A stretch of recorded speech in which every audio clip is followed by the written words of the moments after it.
तो सबसे पहले तो आकृति की मॉम के लिए बहुत ज़्यादा तालियां यार, कि मतलब उन्होंने ये हुनर देखा और किताब भी पब्लिश कराई। और मेरा सभी यहाँ पे पेरेंट्स से ये रिक्वेस्ट है कि जब आप ये हुनर देखें, जब आप पहचानें, तो उसको प्लीज प्रमोट करिए। ये जर्नी कितनी लंबी होगी पता नहीं, पर ये माइलस्टोन्स हैं लाइफ के, ये बहुत इंपॉर्टेंट माइलस्टोन है जो कहीं ना कहीं इंस्पायर करते हैं। And I think it was a beautiful moment ma'am, God bless you. अगली किताब पर हम सबको बुला लीजिएगा बस।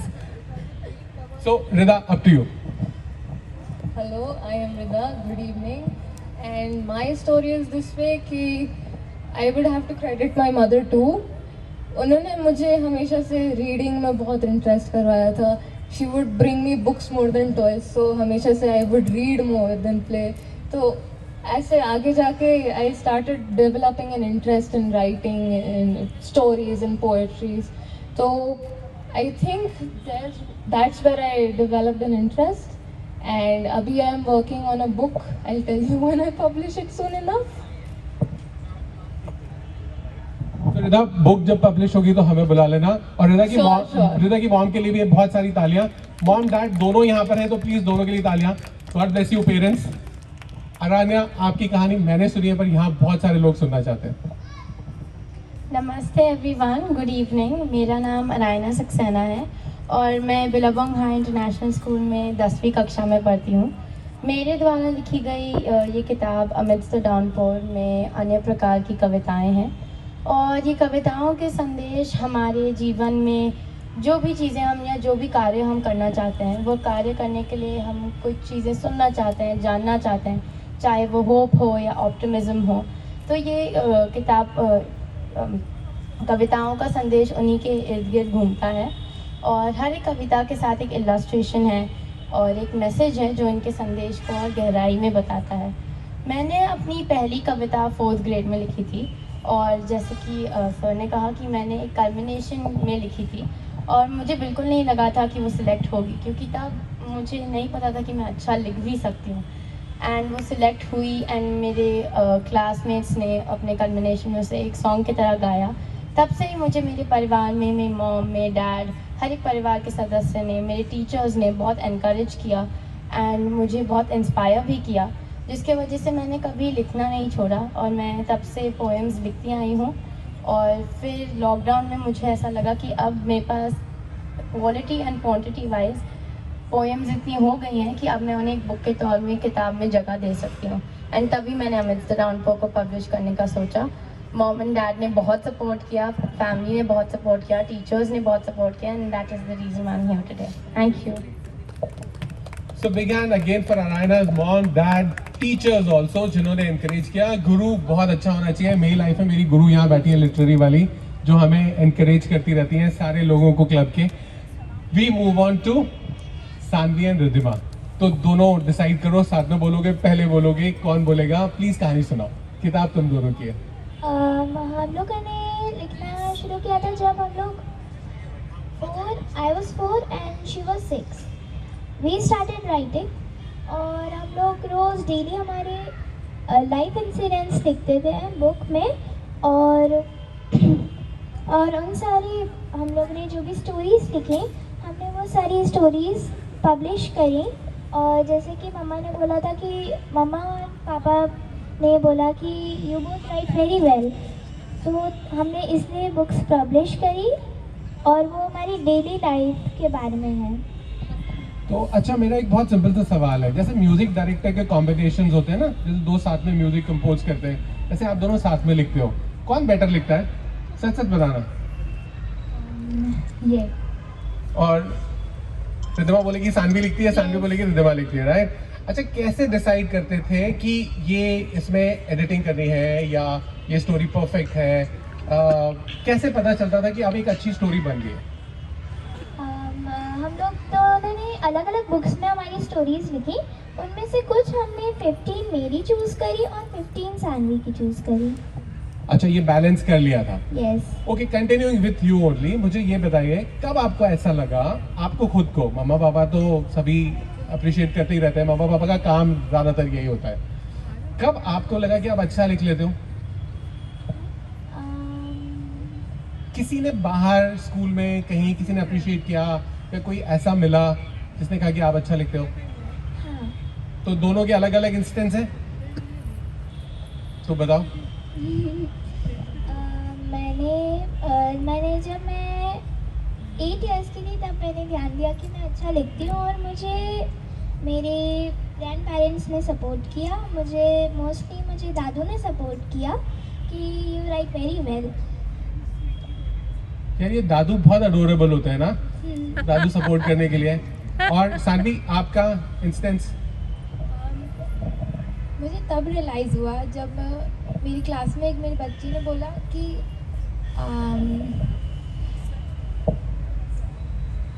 आप मुझे अपनी बुक दे सकते हो, मुझे पढ़ना है। अच्छा, oh that is a fan boy moment एकदम। आपको अच्छा लगा कि उसने आपसे बुक मांगी? हाँ, नहीं तो किसी ने मांगी नहीं थी, Okay. किसी ने पहले मांगी। अच्छा, वो कौन सी स्टोरी थी आपको याद है? क्या था या कौन सी स्टोरी थी? क्या उसको ज्यादा पसंद आया, कुछ याद है? नहीं, उसने मुझे ये नहीं बताया कि उसे कौन सी स्टोरी अच्छी लगी, बट Okay. उसने मुझे स्टोरी बुक मांगी और मैंने उसे दी भी थी शायद। ओके तो जैसे हमें अरायना ने तो बताया कि 4th ग्रेड में उसका एक पोइट्री सिलेक्ट हुआ कल्मिनेशन में। when is the time when you realize रिदा कि आप अच्छा लिखते हो? कैसे आपको यह एहसास हुआ? मेरी स्टोरीज और पोएम्स हमेशा ऐसे एक्सपोज कर दिए जाती थी। दे would be in front of all the parents, जैसे पीटीएम में वहाँ पे एक बोर्ड पे मेरी पोएम्स और स्टोरीज लगी रहती थी। एंड न्यूज़पेपर्स में मैं भेजती थी तो they would be there, and magazines में भी सेंड करती थी मैं। और फिर 6th में आई रिमेंबर मैंने नेचर पे एक पोएम लिखी थी, एंड उसके बाद everyone was like you write great, you should do more. And उसके बाद मुझे लगा कि I should start writing more and I have the creativity to do more. Wow, so that was your glory moment जब Yes. आपको ये समझ में आया। Yes. और उसके बाद से आपको अच्छा लगने लगा लिखना और ज्यादा। और फिर मेरे मेंटर्स भी मुझे बहुत अच्छे मिले थे। जैसे कि There is Nishant Upadhyay sir, he helped me a lot, and he was a mentor in our poetry club at school. उन्होंने भी बहुत हेल्प करी, and then he asked me to take part in GIFLIF. मैं उनकी ना class लेने वाला हूँ। मैंने उन्हें खास इनवाइट किया था आज। मैंने उन्हें इनविटेशन भेजा, मैं उन्हें जानता हूँ उनके ग्रुप के थ्रू, और उन्होंने मुझसे कहा कि रिदा मेरी स्टूडेंट रही है। तो मैंने कहा अगर आप नहीं आए तो फिर आपकी क्लास लगेगी। तो आपने भी क्लास लेनी है और मैंने भी क्लास लेनी है उनकी, ठीक है, for his absence. Deal. Deal है? Very good. And Aakriti, when were you kind of? So there's a very precise moment. Actually, there's an event that happened in my life. जब मुझे समझ में आया कि yes, I'm a writer. So I started writing poems. तो मैं लिखती थी ऐसे, कुछ मुझे feel नहीं होता था। फिर there was a competition in school. And it was a very hyped up competition. Like everybody was very excited about it. Topic was that you have to write on the Bhopal Lake. So मैं भी बैठ गई कि ठीक है, I want to win this competition. So I wrote something and we all submitted. Everybody submitted their poetry work. So when all of my friends were discussing, तो मुझे लगा ये तो लोगों ने बहुत ही कुछ हाईटेक लिख दिया है, ये इतना तो मैंने नहीं लिखा है, मैं तो बेसिक राइमिंग स्कीम से लिख दिया है। तो मैं थोड़ी नर्वस हो गई। फिर अवार्ड सेरेमनी में जब अनाउंस होना था तो 3rd प्राइज़ अनाउंस हुआ और मेरा नाम नहीं आया। तो मुझे लगा अब तो शायद मुझे नहीं मिलेगा। फिर 2nd प्राइज़ अनाउंस हुआ और तब भी मेरा नाम नहीं आया। तो मुझे लगा अब तो नहीं है, I used to think I have it, it's not in me. And then 1st prize went to Aakriti Goenka. And that's the moment that I was like I wrote something and I got the 1st prize across the school on the topic of our lake. And from then it was just onwards and upwards. That is amazing. So teachers have a huge role to play somewhere in life कि वो एक time पे encouragement मिल जाए। तो हमारे पास अंग्रेजी की ना एक बहुत अमेजिंग टीचर हमारे बीच में बैठे हैं। हम उनसे पूछते हैं कि उनकी लाइफ के कोई ऐसे एक्सपीरियंस जब उनको ये बच्चे मिले या इनके एक्सपीरियंस है, something she wants to share. Let me congratulate all of you girls. Yeah, this is again, all the mini version of Begums sitting here. I mean, I wish there was a little boy. ये क्या हुआ है? ये बताइए। Can I interrupt you? I'm so sorry to say that. ये पूरे women empowerment के माहौल में जो मुझे मौका मिला है ना, I'm really privileged यार। ये सब women, थोड़ा बड़ा तालाब का पानी हमने भी पिया, लेकिन वो सही है। बट इसमें से 2 चीज़ें बहुत जो मैंने उन लोगों की बातें सुनी, और 2 things appear very very distinctly. One is, you know, when they all of the little girls said that they were encouraged by their parents or the mothers, you know. Pehle do teen, I think all mothers, yes, and two of them, including their fathers as well. So, I mean, the encouragement, I mean, what I think appears that is the place, family is the place, you know, home is the place where the encouragement, the first initial encouragement comes from. And obviously, I mean, teachers have so much, I mean, it's a big role to play. And as Rida mentioned, that if you have a mentor, then of course, you know, he or she plays a very important role. And yeah, when Rajiv, when you said that if I could share an experience. Now, when I teach in a college, I've been teaching in college you know, for a long time now. And there were occasions when students would come up to me and show their, you know, their creation. They have written something, you know, mostly they would be, you know, it would be a poem. And generally, you know, what you find at that age, it's to do with some disillusionment. So my experience is that the students, you know, in college would come and, you know, would write something. Maybe, you know, there was something, you know, with some kind of an emotional upheaval in their lives that they wanted to express. So one thing that what we understand is that poetry, you know, as Wordsworth said, it's a, you know, it's a powerful emotion, it's an overwhelming emotion, you know, and that is poured out. So that is something which is very naturally, which is universal. So there are two, you know, occasions when you are writing something, maybe more than two, but primarily it's two basic emotions. That is one when, you know, you have a kind of emotional, and this happens with little older people, you know, when they're emotionally, you know, there's some kind of turbulence, then they want to pour out. And in the case of these young, you know, youngsters, I don't know, I mean, that is what I would like to know from them. What is that germ, you know, what is that one germ, that or one feeling or one thought or one emotion that they could think of that led them, you know, to write this. So when, you know, and one more thing, of course, they would like to answer this. But yes, I was mentioning about my own experience, which Rajiv had asked, that what was my experience and what had, you know, have been my experiences. What I noticed that when, you know, young adults, they start writing, it's a very bare kind of a writing. You know, it's a very naked type of a writing. There's nothing that, there is probably no underlying meaning. There is probably little, I mean, they are unabashed about their feelings, and that is what they want to display.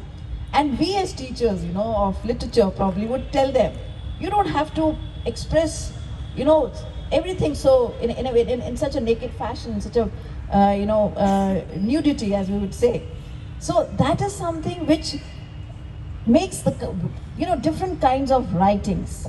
When you are very sincerely putting something before the audience, before the readers, you would not know where it would travel, you know. Once it is out in words, it goes everywhere. So that is something which later on probably you would get aware of. But as children, absolutely, I mean, innocence is the word. And that kind of innocence comes into the writing. And if, I mean, I have read Arayana's, I mean, amongst them I have read only Arayana's works of poetry.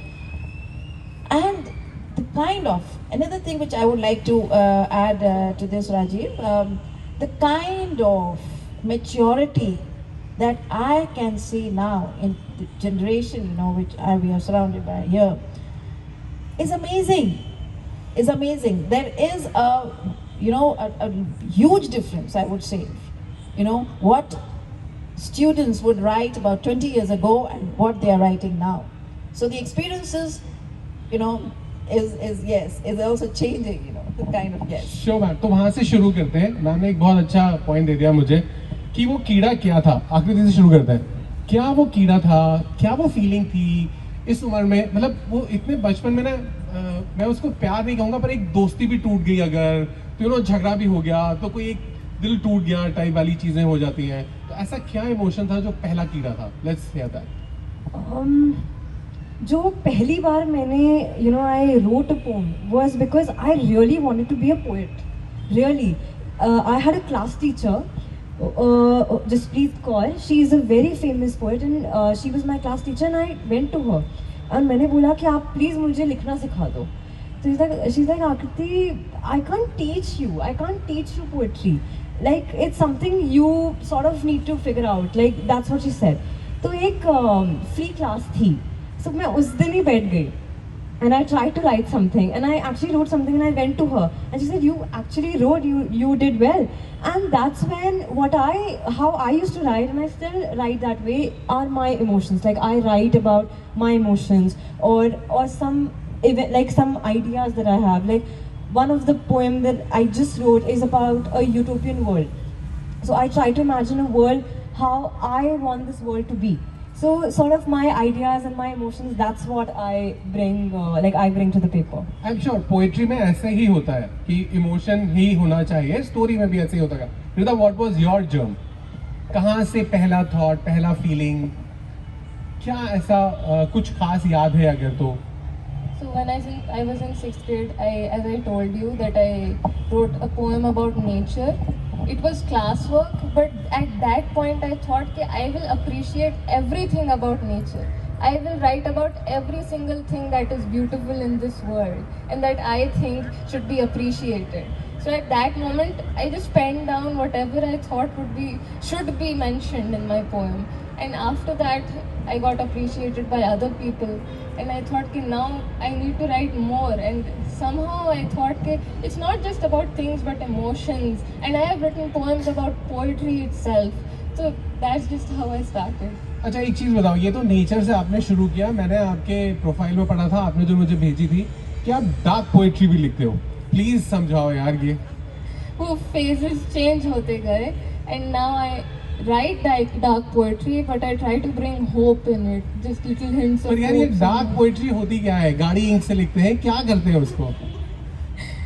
Nothing like that. It's just that whatever emotions I'm feeling at the moment, I write them down. And I am not an experienced person right now, but whatever I feel आगे जाके and whatever I experience in the future, I want to write more about that. अच्छा, जब आप ये dark poetry लिख लेते हो, do you feel better after that? I mean, do you feel lighter?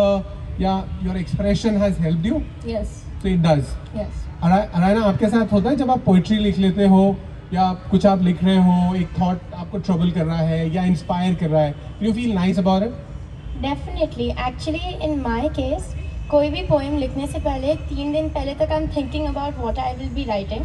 So when I come to the point of typing the poem or writing it, I'm already thought of 100 ways what I would be writing in each paragraph. Wow. So after every poem, I obviously feel very nice. I show it to mom, I show it to everyone in my family, and I get a lot of encouragement. So initially, my poems would usually be about my mom, my dad, my sister, my brother. They were usually these. And to be honest, I never knew that I wrote that well unless and until mom would even if it's a poem about my brother, she'd see some hope in it and she'd be like, wow, itni achhi likhi hai. And every time a family member would come, she'd make them read the poem. So I think since then as I grew more observant of my surroundings and I saw various emotions that adults feel in general, that I feel that I can imagine, even if I cannot feel it, I would write a poem on that. And usually most of my poems would be on imagination itself. I would try to feel that emotion in general. For 3 days before, I try to feel what would the person feeling that emotion write down. And usually the third person perspectives, me trying to write on a person feeling that emotion and their journey in general. So it would generally be based off my imagination in those 3 days, and then I'd write it down. That's beautiful imagination. पर पता है, मैं क्योंकि आपको थोड़ा सा जानता हूँ, तो आपका एक क्यूट सा वो छोटा भाई है ना, राघव नाम है उसका, है ना. तो आप अभी बता रहे थे कि आप घर वालों के ऊपर पोएम लिखा करते थे, और मैंने देखा है वो आपकी बहुत टांग खींचता रहता है. उस दिन फंक्शन में पूरा टाइम वो आपकी टांग खींच रहा था. तो जब आपने पहली बार उसके लिए पोएम लिखी, तो उसने क्या कहा आपसे? बहुत awkward हो गया था actually. मैंने उसके बर्थडे पे उसके लिए पोएम लिखी थी and he was not expecting it because usually our relationship is, as you said, Tom and Jerry. Yeah, Tom and Jerry types. So yeah, he was definitely happy to hear, and I think definitely we should let the people close to us, let them know whatever we feel about them, even though if it's a Tom and Jerry relationship, they should know that you love them. Sure. So yeah, it was definitely that kind So of. मेरी तरफ से उसको एक हक जरूर दे देना, ठीक है? So सानवी, रिद्धिमा, आपकी कहानी, पहला थॉट, कोई ऐसा आपको ध्यान हो, और आप दोनों ने एक दूसरे के लिए पोएम लिखी है कि नहीं भाई? लिखी है। लिखी है? अच्छा, कुछ याद है? ये तो जरूरी नहीं है, कुछ याद है? क्या लिखा था? कुछ thought? I know the topic. बताओ. One is my sister is my doll. So that itself is a beautiful thought. तो आपने लिखा था इनके लिए कुछ? यस, हम दोनों ने हमारी डायरी में ही हम दोनों ने एक एक स्टोरीज लिखी है। मैंने सानवी दीदी पे लिखी है और उसने मुझ पे लिखी है। ओके, तो किसने ज्यादा किसकी तारीफ की है? कौन ज्यादा, कोई है या बैलेंस्ड है? वो भी बैलेंस। वो भी 15-15, तो दोनों ने बहुत अमेजिंग बैलेंस बनाया हुआ है ना। तो बताओ मुझे कि ये जो थॉट्स हैं कैसे आते हैं यार? मतलब सडनली यू स्टार्ट राइटिंग, और पोइट्री का ख्याल कैसे आता है कि अभी कुछ लिखना है?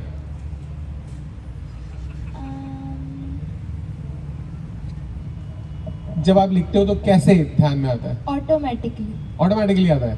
तो ये ऊपर से भगवान जी ऐसे भेजते हैं कि चलो अब हम सानवी के दिमाग में कुछ भेजते हैं, अब सानवी कुछ लिखेगी? Not like that, but ऐसे आता है कि अब मुझे लिखना है। अगर मैंने टॉपिक लिखा है जैसे कि कुछ रिलेटेड है मेरी बहन के बारे में, तो मैं उसी टाइप के टॉपिक पे सेम उसके बारे में जो मैं उसके बारे में जानती हूँ वो मैं लिखूंगी। ओके, तो कोई टॉपिक आपको अट्रैक्ट करता है, फिर आप लिखना शुरू करते हो? Yes. है ना? तो आपकी अगली बुक कब आ रही है? सून प्लीज डिफाइन करो यार, मैं तो प्लान कर रहा हूँ, फिर मुझे बुलाया जाएगा ना। But we are working on it. अच्छा, we are working on it. Very nice. So all the best for your next book.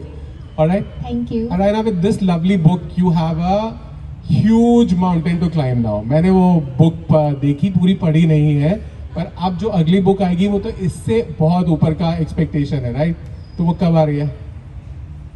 Actually, अभी तो मैंने सोचा नहीं है वो कब आ अच्छा, रही है, but okay. hopefully soon.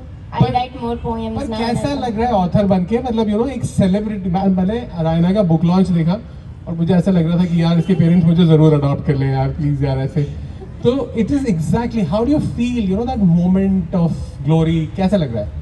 It's definitely the appreciation. ऐसे I didn't feel celebrity type. It doesn't feel any different, but it definitely feels very surreal to know that now a lot of people can buy the book, and you know, more than the people in my school and more than the people in my family can now get to read my poems and hopefully like them and feel. तो आपके principal थे उस दिन वहाँ पे, तो अब school में सबको मालूम पड़ गया कि रायना की बुक पब्लिश हो गई है, तो अब क्या वहाँ पे माहौल क्या है? टीचर्स अब क्या कहते हैं रायना को, कि कुछ स्पेशल ट्रीटमेंट मिल रहा है?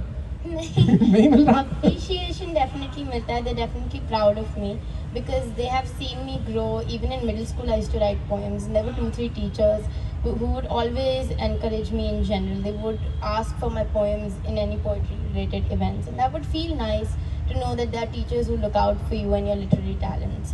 So yeah, they're definitely proud of me, and they've let me know. Great यार। So now since Rida and you are in the same school, मुझे पूरी उम्मीद है रिदा की बुक बहुत जल्दी आने वाली है। You know the rub-off effect is going to come in. Rida कब आ रही है? Very soon. Very soon. Very I'm soon. working on So don't it. forget me, हाँ please. Oh no, of course you'll be invited. Thank you so much. और आकृति आपकी अगली book कब आ रही है यार? अभी तो I write as and when I get time or as and when I feel something. Not thought about a second book, but now maybe I should.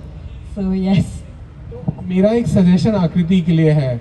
मैंने पहले ही उस दिन जूम कॉल पे कहा था, रायना नहीं थी, तो आकृति दीदी इज दीदी फॉर यू गाइस, तुम्हारी मेंटर है अब ये, तो प्लीज ये सब भूलना नहीं, प्लीज कीप कनेक्टेड। और मेरा आकृति को एक सजेशन है, शी इज गॉन थ्रू, उसने अभी अपनी स्टोरी सुनाई कि कैसे यूएस से ये वापस आई इंडिया और कोरोना का टाइम था। Right something about that, you gone through experience, you have the skills for that, and from a point of view of just that hospital, अगर मान लो हॉस्पिटल बोल रहा होता तो क्या कह रहा होता? You know, think about that. All right, Seema ma'am, your thoughts, please. So Rajiv, I mean, of course, we have been listening to their views, and I mean, one thing that always crosses my mind is, you know, the kind of substance that they are going to take into consideration, while they are writing. Is there any, kind of time and place and also the people around you that could motivate you to take up subjects that you're going to, you feel happy writing about them? It becomes, as I mentioned earlier also, there can be a compulsion, when it comes from within. There can be a very well, thought after kind of a feeling. I mean, like the kind of a thought that, a very definite thought that she wanted to write something, and she went up to her teacher asking how to write a poem. So that is something which will enhance. I mean, there are two things that you can again do. One is go very consciously about, the creative skill, how to upgrade your writing skill. Something is, of course, there's so much creative within you. I mean, that's the reason that you have written something, you have published something. So that's such an achievement. But when you actually get conscious of either, looking, I mean, reading, of course, will make you read as much as possible. That is one thing that I guess everybody should do, and the person would be doing, even if he or she is a very established author. Every person who can pick up a pen and write their feeling on paper is a person who would have read a lot, because that brings in so much confidence, and that is what you need to get. I mean, you have published books, you are going to publish. They have also, they would also be bringing out something. I mean, it's tender age for them, very tender age. I mean, at this age, children of, your age, you would realize that they get busy with so many other things. But when you have decided to write something, kind of responsibility, even while you are, very young, you would be feeling yourself to be very responsible. Because when something goes into black and white, that is something which, which will make you conscious of your presence, and your words will make you what you are, what you will be. So that is something which you can do as young authors. Read as much as possible, go to a number of authors, whether it is poetry or prose or fiction, whatever, and then that experience will take you far ahead. And of course, look for people who can bring that, you can motivate you. She mentioned, I think Sangvi mentioned about instances in your life. They say, you write about things happening in your life. So whether they are happy or whether they are not so happy, happiness, I wish you all write in a very, very happy mood. But yes, sometimes if you are not feeling too happy about certain things, the emotion, what you're writing, it should not be drowned in that emotion. One thing also you have to remember, and that will, will make you different from the others. You're not just pouring your heart out, as I mentioned earlier. I mean, there is a skill also involved. So I would like you to pay equal attention to your skills, kind of imagination, creativity, all that is very good. The kind of experiences, I mean, that is something again, which you would be doing later in your life. As you go out, you travel, your experiences. So that is something which is, which will have a kind of a, add value to your writing. So never miss out an opportunity. Of course, you are writers, I don't have to tell you that, but yes, you can tell your friends, never miss out an opportunity to write something, to express yourself, your innermost thoughts, and what you can, how best you would like to convey yourself to others, to the rest of the world. So, yeah. Great, ma'am. That was a lovely thought. So please खूब पढ़ो तो अच्छा लिखोगे, है ना? खूब सारा पढ़ोगे अच्छा लिखोगे. और जो भी पोएट बाय नेचर सेंसिटिव होते हैं, अपने आसपास की चीज़ों को फील करते हैं और उसी से कविता निकलती है, राइट? और जैसे नेचर से शुरू किया, किसी ने कोई घर के इंसिडेंट से शुरू किया, किसी की तारीफ में लिखना शुरू किया. प्लीज़ लिखते रहो, खूब अच्छा लिखते रहो, और जब भी बुक लॉन्च करो तो मुझे ज़रूर बुलाते रहो. Thank you so much. God bless you all. And I would request Neelam Goenka ma'am to please come on stage. और मेरी कप्तान रक्षान, प्लीज आप लोग स्टेज पर आए. और इन बच्चों को हम छोटा सा प्यार ऑफर करते हैं, बहुत सारे प्यार के साथ. प्लीज आइए। तो एक एक करके मैं नाम अनाउंस करता हूँ, तो हम वहां से शुरू करते हैं, है ना। सानवी एंड रिद्धिमा के लिए जोरदार तालियां। Excuse me. पीछे से सीमा मैम प्लीज जॉइन। पीछे आपको पर्सनली शेयर कर दूंगा। नहीं इट्स ओके, पीछे से आप करिए। तो thank you Seema ma'am, thank you Neelima ma'am, thank you कप्तान साहिबा।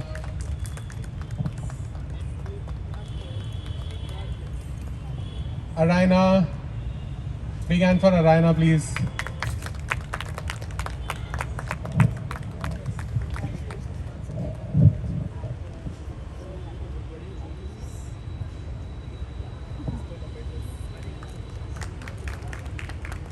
Rida.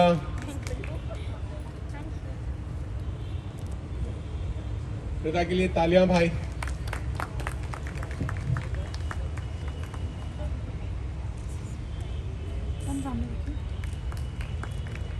और इस ग्रुप की मेंटर आकृति, आकृति दीदी के लिए बहुत जोरदार तालियां। From mom to daughter. तो नीलिमा मैम जब आपकी स्पीच खत्म हुई तो मैंने आकृति से कहा कि आर्टिकुलेशन जेनेटिक है यार। So can we have a group photograph please everybody here.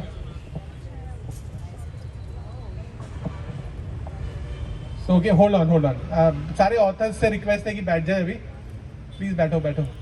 अभी एक और फॉर्मेलिटी बाकी है। मैम रुकिए, मैम आप वहीं रहिए, आप रुकिए। सीमा मैम प्लीज आइए।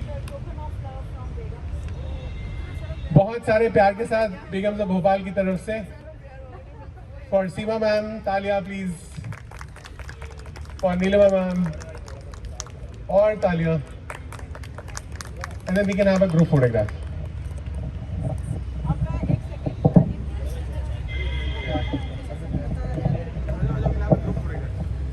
कुछ राजीव जी के लिए भी है एक छोटा सा गिफ्ट।